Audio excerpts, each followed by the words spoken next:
Én alapvetően születésemnél fogva, vagyis a korosztályomnál fogva mindig szoktam mondani előadásaimon, én a digitális szakadék másik oldalán születtem, amikor még alapvetően nem volt internet, nem volt komputer, de már megszületőben volt. Tehát én az életem folyamán vele együtt nőttem fel, úgymond benne volt már így a kora tínédzser koromban,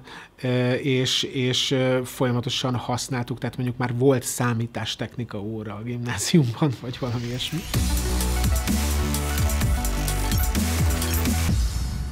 A zeneiparon keresztül jött végül is az a lehetőség, hogy tartalommal üzletet építeni, tartalommal bevételt szerezni, tartalommal marketing kommunikálni, márkát, terméket, előadót, tehát hogy ezek így lépésről lépésre jöttek, tehát igazából nem terveztem magam, nem tudom, YouTube szakértőnek, nem is lehetett volna alapvetően, mert hogy elég fiatal platformról van szó, maga az, hogy egyáltalán bármilyen szaktudás van mögött, az is talán az én életemben is egy 3-4 éves időszak, így visszafele tekintve az időben. Úgyhogy most itt vagyok, ezt csinálom, de még mindig tartalommal foglalkozom, mindig kreatív emberek közegében vagyok, és még mindig digitális szolgáltatások és digitális eszközök segítségével végzem mindezt. A YouTube szaktudás, vagy egyáltalán YouTube szakértelem igazából nem másról szól, mint az audiovizuális tartalomról, tehát a mozgóképről, és a mozgóképnek egy újfajta megközelítéséről, más formátumról, másfajta hangnemről, másfajta stílusról, attitűdről szól. Alapvetően, ha csak a platformot nézzük, akkor én saját magam elsőként, mint úgymond prémium partner cégnél dolgozó figura kezdtem el a YouTube platformmal igazán foglalkozni, amikor a feladat az volt, hogy nagyon nagy számú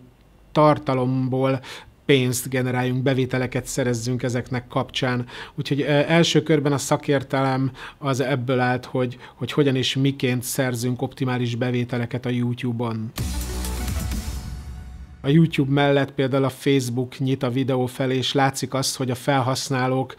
milyen mennyiségű mozgóképet osztanak meg, milyen mennyiségű mozgóképet és videótartalmat fogyasztanak. Azt tudjuk, hogy a YouTube-on elképesztő az a mennyiség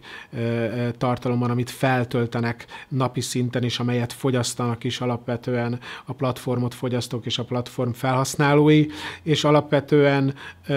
itt mindig az van, hogyha nagy mennyiségű ember végül is fogyasztja ezt, és itt egy generáció, aki már majdhogy nem is fogyaszt másképpen tartalmat,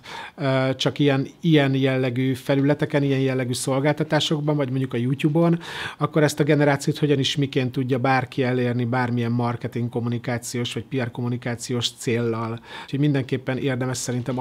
update-elni magunkat, hogy egyáltalán követni ezt. Követni ezeket a szolgáltatásokat, követni azt, hogy mi történik a mozgóképpel, ha márka kommunikáció vagy marketingre akarjuk használni. A Google Magyarország, a Google Grandon belül alapvetően így, ha YouTube-ra szűkítjük a helyzetet, létrehozott egy oktatóstúdiót, végül is ebben ülünk, és ebben az oktatóstúdióban lehetőséget biztosít a partner cégeknek, hogy alapvetően a nagyon-nagyon fontos gyártási technikákat is megtanulják, kísérletezzenek. Az előadásommal inspirálni szeretném a Digital Marketing Conf látogatóit, a audiovizuális tartalommal való márkakommunikáció alaplépéseit szeretném majd így valójában röviden, fél órában összeszedetten megmutatni, hogyan is miként tudnak milyen típusú videókat képezni, és miért fontos alapvetően